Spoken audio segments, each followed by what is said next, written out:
Ross, congratulations. Thrilling performance out there. I think it'll be remembered for a long time here. Just sum up what it was like to play in. Yeah, it was an amazing game to play in. Very strange as well. I feel like the first half, obviously we went off for the first 2 breaks.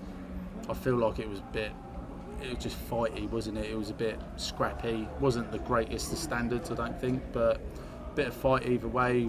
Sort of struggling to hold our throws, but the rest of the game, obviously, I'm really happy with. I don't know, I've ever seen you so pumped up on a stage for a long time. We can see what it meant to you. What fired you up so much? I suppose not playing how I know I have been or how I can do, and thinking enough's enough. I want to kick on and do something, and you almost have a word with yourself. You go, I've not been here specifically in Blackpool, but I go, I've had enough of being a nearly or just losing out to a top player or whatever, 7-6s or 6-5s or whatever, and you just sort of go, you grab yourself by the scruff of the neck and go, come on, let's dig deep now, enough's enough, you want to do something, do it. So that's where the fight come from. Also, were you feeding off Gezi giving it as well? Because you seem to be back and forth with each other at one point. Yeah, Gezi always does though, doesn't he? That's his game. It doesn't really bother me because of, again, that's who Gezi is, but maybe I'd give him something back that he wasn't used to. I don't know, but I respect him because he's an unbelievable player, and he's a world champion. Yeah, he's Gerwyn Price, isn't he? So, but no, I'm happy with the win and my performance in the second half maybe, but the first half, like I say, was a bit scrappy. Congratulations. Cheers. Ross, in tight games like that, how much of an equaliser is your scoring power when seemingly you're out of a leg and suddenly you're rattling a 180? Yeah, my scoring power is huge, isn't it? Without sounding big-headed there, well, it's huge, isn't it? But yeah, that's not the greatest answer. Need training on that. But no, I feel like my scoring power was really good there, and I told myself to just relax and throw. Don't think and just throw, because I feel like I was holding back a little bit. But no, again, it's not all about scoring either. I've learnt that over time that I've gone up there 6, 7, 180s, whatever, and lost games. So it's not all about that. It's about your finishing. And I missed a lot of doubles tonight, which it sort of cost me and made it hard work. But Gezi let me in. He missed doubles as well, so it works both ways. But yeah, scoring power is huge. But at the end of the day, you've got to hit that double, ain't you? I know you reflected on stage about tough draw, obviously Josh Rock in the first round and having to come through that match with Gezi. You obviously face the winner of the match on stage right now between Nathan and James. It's a really big opportunity for you. Yeah, it's a big opportunity, but it's a big opportunity for every player in the tournament. Again, I won't play who's in front of me. I play the dartboard and concentrate on my own game. It's irrelevant. I try not to get involved in the game, but clearly that's not true today, is it? So, but no, again, it doesn't. I'm not worried who I play. I will concentrate on my game, and hopefully I'll come out on top. When you do get involved in a game like that, as you did with Gezi, sometimes can you be a better player because of that?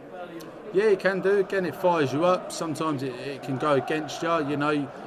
There's been times where someone's at a 180. I've Josh Rock actually. He's at a 180. I've hit a 180, and I've given it back, and then he hits another one. You think, oh, here we go again. Do you know what I mean? It's relentless. Or they take a finish out, and you think, oh, I thought I had you there. So yeah, there's a lot of mind games without it being like you're trying to be too tactical, put them off, and that. It's almost like stamping your authority on the lion up there, whatever. But it's difficult. It's a sport at the end of the day, and we're all trying to do our best and win. Simple as that. Ross, 13 180s in a second round match is pretty sensational. If you turn up with that powerhouse sort of scoring from here to the end of this tournament, you win this. The one person we weren't talking about, you can put yourself right on the map. Yeah, I'm not for 1 minute thinking I can't win this tournament. So that's not just the 180s or anything like that. I honestly believe I can win this. I feel like it's a strange one. Last year I feel like I probably played really well, better than what I have done this year, but this year I've been more consistent, grinded results out. It sounds crazy, I'm learning. You know, I'm 35, I've been playing the game over 20 years, but I'm still learning, and I think that's important. But yeah, I'm learning to grind games out, and I look at people like James Wade, you know, he knows how to dig deep, grind a result out, people like him, and yeah. But no, I wouldn't be here if I didn't feel like I could win it. I've won one major. There's nothing stopping me going and winning another, whether it's this year, next year, the year after that, it doesn't bother me. I go into every tournament and I give 110%, and that's all that matters, and I can live with that, and it's as simple as that. Ross, I would expect that you would kick off favourite in the quarter-final, whoever you face, James or Nathan. Do you feel that, and does that add a different sort of pressure? No, I couldn't care less. I don't look at odds, I don't bet, I'm not a gambling man, doesn't interest me at all. Again, doesn't bother me who I play. That's no disrespect, because I think every player in the 128 who've got tour cards and beyond that are unbelievable players, and they can all hit 100 plus averages, so it only takes one day. I'm not silly or naive or to think that, you know, I'm not beatable. These players are the best players in the world, so, you know, I've got to be on my game. And at the start of the match, just then against Gerwyn, it seemed to be quite a slow-paced match. Was that a conscious choice, or was it just difficult to find that rhythm early doors? Yeah, it was difficult to find the rhythm. I was listening to the crowd a bit. You know, they was chanting England and stuff like that. But I think I probably got a bit, not too wrapped up in it, but, you know, you listen to stuff, you can't help it, you hear stuff and that. But, you know, again, it's another thing that I'll probably learn from. You know, I've probably heard it before, to be honest, and I tell myself it again. It's a continuous thing, isn't it? You try and learn all the time. So, but yeah, you know, it is what it is. Format now goes to best of 31. How do you prepare for such a long format match? Just do what I've been doing. There's no secret or anything like that. I'll go home now and have a good night's sleep, and tomorrow just chill out. And the day I play, I'll go back. Well, I'll be in the hotel and I'll just be nice and simple. I'll probably go and have a light workout at the gym, nice swim, and just relax and try and have a little sleep before I turn up at the venue. Cheers, Ross. Thank you. Ross, congratulations. Thank you. So you talk about having to use those tight results, those tight losses to boost you going forward.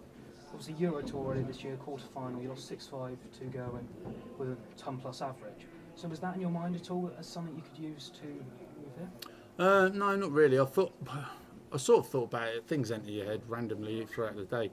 But I did think about it. I thought, you know, you was like 5-2 up, I think I was, and I was like, you know, you was 5-2 up against Gezi there. You lost, but he was 5-2 up, and he took a 1-6-1 when I laid something up and all that. Full credit to him, he was amazing. But yeah, you do. You sort of, things do enter your head here and there. I'd be lying if I didn't say they didn't. But again, you know, just it's in the past, isn't it? You've got to sort of then go, right, reality check. If I look at things in the past, maybe I will try and take the positives out of it and go, like I just said, I was 5-2 up or whatever. Don't let that happen again. That sort of thing. But you know, it doesn't matter what you've done previously. Like I say, it doesn't matter what I've done today. All that matters is the next game. It's irrelevant. In a match like that, where there's such a spell of breaks of throw, does that change the dynamic at all? Or instead of thinking, right, I've got to hold my throw, your first thought is, I've got to attack his throw instead? Yeah, you do. You go up there, you do think that. You know, at one point I was thinking, Jesus Christ, I keep breaking him, but I just wish I could hold my own throw. So things like that do affect you, but I know full well when he's throwing, I've got to be on it. You can't be slacking in the slightest, can you? But again, when you're throwing as well, you tell yourself that you've got to go, you know, let's kick him 180, 140, something like that. But it's difficult, you know, it is difficult. But again, I'll go up there, do my best, and I've won today, so I'm happy. Ross, congratulations on a really entertaining game. During that game, there was obviously, in your interview at the moment, you're very calm, you're very relaxed. on the stage you seem to be a bit of a different animal, very aggressive on the big outshots and stuff. Is it difficult to just keep on the level, or do you need that, as you say earlier in the game, you needed to grab yourself by the collar and pull yourself up, and did you need that level of anger to focus or to concentrate, or is it just you're an in-the-moment player? Yeah, I think it's a mixture of everything, to be fair. You know, you can go up there and it's just a mixture. I'm not going to lie. It can be you caught up in the moment. He could large it 1 minute, and then you sort of fired back and let him know you're there, and it's difficult. But sometimes again, I just needed to. It wasn't about him. I felt like I missed a few doubles here and there, and it's almost like I said to you earlier. Like I needed to grab myself by the scruff of the neck and get on with it, because I just felt like I was missing something a little bit. So yeah. Something like that, sometimes it can G you up a bit. Yeah, and obviously it's worked on this occasion, and good luck in the next round. Thank you very much.